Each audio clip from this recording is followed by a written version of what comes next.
Excuse me. There's usually a second one.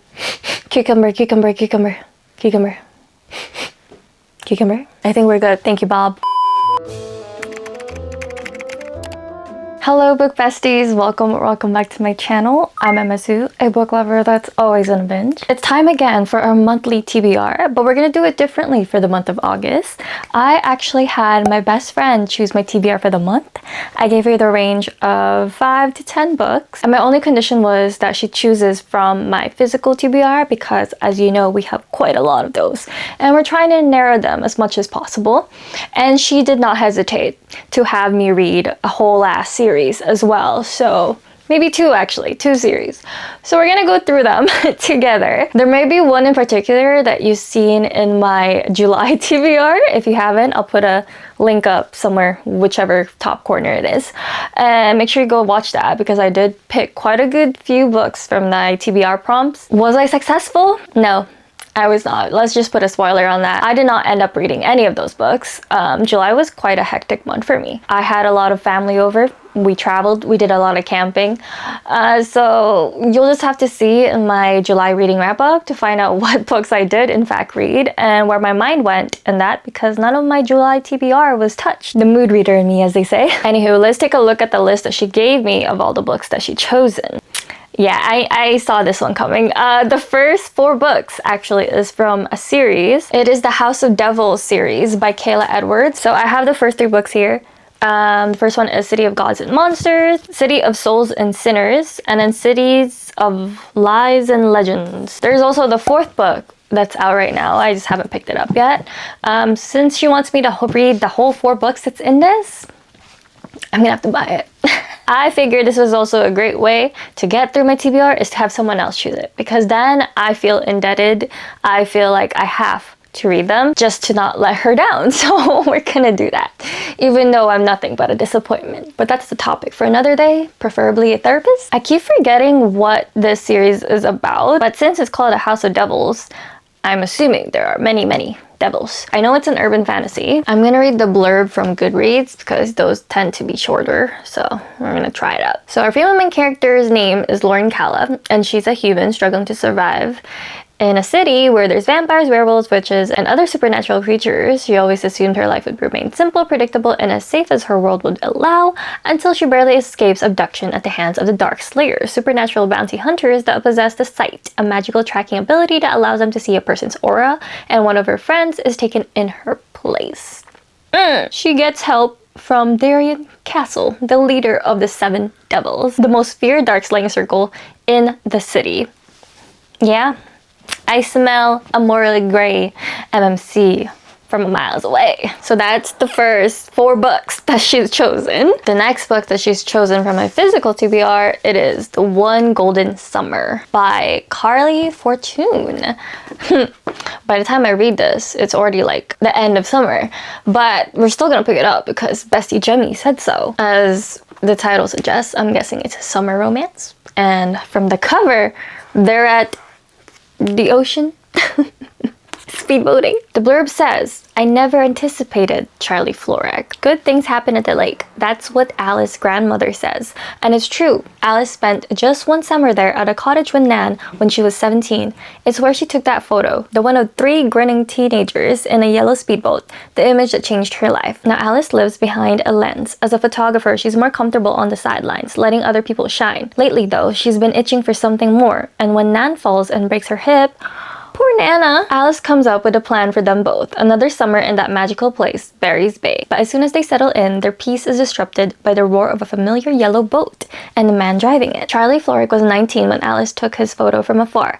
Now he's all grown up, a shameless flirt who manages to make Nan laugh, and Alice long to be 17 again, when life was simpler, when taking pictures was just for fun. Sun-slanted days and warm nights out on the lake with Charlie are a balm for Alice's soul, but when she looks up and sees his piercing green gaze directly on her, she begins to worry for her heart, because Alice sees people. That's why she is so good at what she does, but she never met someone who looks and sees her right back. I'm gonna read the dedication. To the lake, to the hills, to the sky. I feel like that definitely could be an Instagram quote too. The next book that she's chosen is a fantasy romance, and it's called Heavenly Bodies by Imani Eru. Ariu. And I feel like this has a heavy influence from the constellations and probably the zodiac or something like that. Ooh, it is an enemies to lovers romance that will rewrite the stars. Let me read it. In a world ruled by the cruel and merciless stars, Elara has been cursed by fate. A prophecy promises she will fall for a star, but that it will kill them both. Oh, so when Ariet, star of wrath and war, descends to wreak havoc on Elara's kingdom of night, she flees her home only to be captured by the neighboring Helios kingdom of light and falls straight into the arms of an enemy prince. I love myself a prince. Fearing that Ariet might turn his sights to Helios next, Prince Lorenzo is forced to train Elara as a weapon, one worthy of battling against the tyrannical reign of the stars. But there are shadows even within the Kingdom of Light, and they threaten to reveal the darkness in Lorenzo's past and the ancient magic that slumbers in Elara's veins. And with it, all comes an undeniable star-crossed pull between Elara and Lorenzo that neither can seem to resist. Okay. Ooh, this map looks pretty simple, but also really nice looking. You see that? I like that it gives you what each star is and what they're made of or what they're about. It says Ariet, patron star of Perseus, the king of stars, god of wrath, war, and blood, also known as the tyrant. And I was right, they are like referencing the zodiac. Is it like Latin? I'm not sure. It's pretty cool. I'm excited for this one. Enemies to lovers will always do it for me. Now this next one, she had requested for me to read outside of my physical TBR, meaning I don't actually own this book. And she just wanted me to pick it up because she thought it was really good. It's called Monilio. We're gonna have to check out who the author is because I haven't actually seen this or heard about this book. But she said it's like a horror thriller. Something like that. It has a 4.11 star rating on Goodreads, so that must be pretty good. It says, a literary horror debut about a boy who transformed into a monster. A monster who tries to be a man, and the people who love him in every form he takes. Grieving mother Magos cuts out a piece of her deceased 11-year-old son Santiago's lung. Y'all, the second sentence just took it a whole nother level. Oh my god! Acting on fierce maternal instinct and the dubious logic of an old folktale, she nurtures the lung until it gains sentience. Growing into the carnivorous little monstrilio she keeps hidden within the walls of her family's decaying Mexico City estate. Yeah, this is definitely sounding like a horror. Eventually, Monilio begins to resemble the Santiago he once was, but his innate impulses, though curbed by his biological and chosen family's communal care, threaten to destroy this fragile second chance at life. A thought-provoking meditation on grief, acceptance, and the monstrous side of love and loyalty.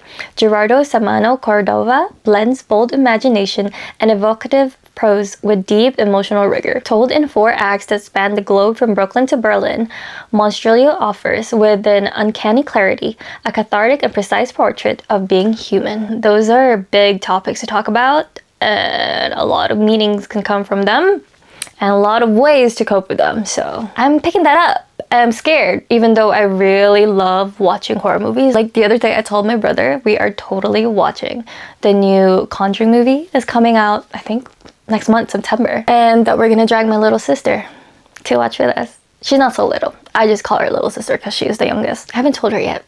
And her room's across from mine, so hopefully she doesn't hear this. If she does, you're coming anyway. I don't know how it's gonna be for me when it comes to reading horror books because I haven't yet. I love horror movies, like I said. Like, I don't really get scared. Maybe during jump scares, but other than that, it's not like, it doesn't like leave with me after I leave the theater, you know what I mean? But when it comes to playing games, like horror games, because I played quite a couple of them, I can never finish them. They terrify me. I think it's the idea of being the main character in the game and doing the thing that I'm supposed to do. I can't handle that. I can't. So I'd rather just watch.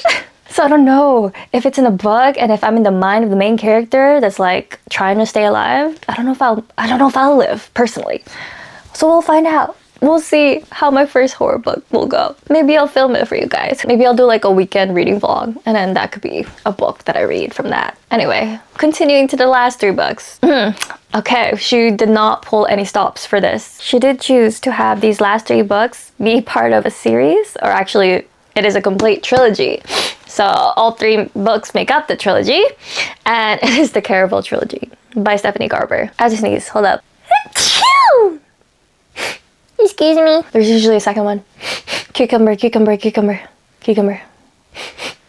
Cucumber? I think we're good. Thank you, Cucumber. I learned that from the Thunderbolts. Thank you, Bob. So the Caraval Trilogy, I've had this on my TBR for a long time. And I was gonna wait till October to read this, but since Bestie Jemmy told me to do it now for August, I had to. There's no going about it. I know these are fairly short, in fairness, in terms of like the words being so big anyway. Let's see what this is actually about. Seems like a games and trials fantasy romance, I want to say, and this is a YA trilogy. It says here, Scarlet Dragna has never left the tiny island where she and her sister Tella live with their powerful and cruel father. Cruel father, definitely a necessity for a female main character there. Now Scarlet's father has arranged a marriage for her, and Scarlet thinks her dreams of seeing Caraval, the faraway once-a-year performance where the audience participates in a show, are over. But this year, Scarlet's long dreamt of invitation finally arrives. With the help of a mysterious sailor, Tella whisks Scarlet away to the show. Only as soon as they arrive, Tella is kidnapped by Caraval's mastermind organizer, Legend. It turns out that this season's Caraval revolves around Tella, and whoever finds her first is the winner. This is definitely feeling like a games and trials with hunting. Literally the first chapter is a letter. You see this? That is a pretty cool way to introduce the story, is through letters right off the bat. It gives you the admission ticket right there. Admit 1. To be used once to gain entrance into Caraval. Main gates close at midnight. Anyone who arrives later than this will not be able to participate or win this year's prize of 1 wish. It's always midnight when it comes to fairy tales. These are all the books that she's chosen. It is quite a lot. And we have 2 more on the way. The way to add to this pile, and my wrist is starting to hurt. Oh! Don't do that, y'all. Don't do what I just did, because you could seriously injure your wrist right there. Anyway, loves, thank you so much for watching. Thank you, Bestie Jemmy, for doing that. I love you guys, and I'll see you in my next video. Bye!